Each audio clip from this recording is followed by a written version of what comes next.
तलाश कविता की। साहित्यकार समाज का अभिन्न अंग है। वह समाज से कटकर नहीं जी सकता।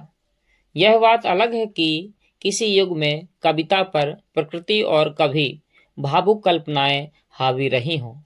फिर भी हर युग में कविता और उसके विषय कहीं न कहीं मानव और उसके समाज से जुड़े रहते हैं।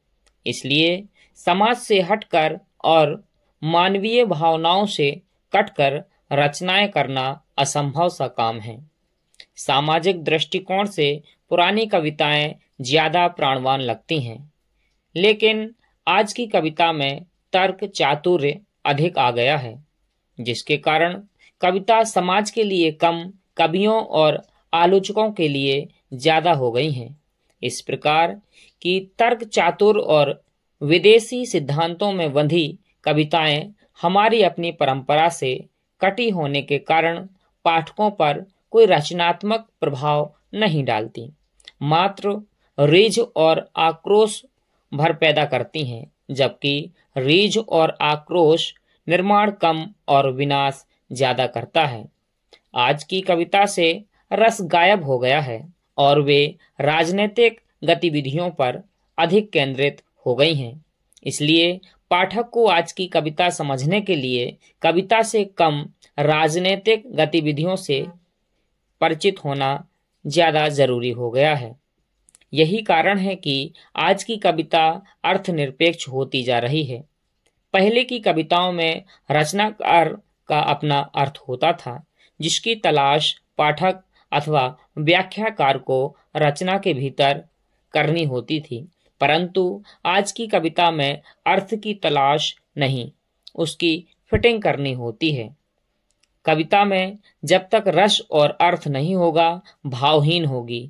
कविता में लय होना उसकी मूलभूत आवश्यकता है, क्योंकि लयहीन रचनाएं आयुहीन होती हैं। जीवन को देखने के लिए मात्र वैज्ञानिक दृष्टिकोण ही पर्याप्त नहीं होता, उसकी भावना और उमंगों को भी समझना जरूरी होता है। इसलिए शब्द लय के स्थान पर अर्थ लय की वकालत करना कविता के लिए घातक सिद्ध हो सकता है। इसी प्रकार वाद और आंदोलनों से जुड़ी रचनाएं, कविताएं वाद और आंदोलन के साथ ही समाप्त हो जाती हैं। कविता की सार्थकता उसके कालजयी होने में है, क्षणजीवी होने में नहीं।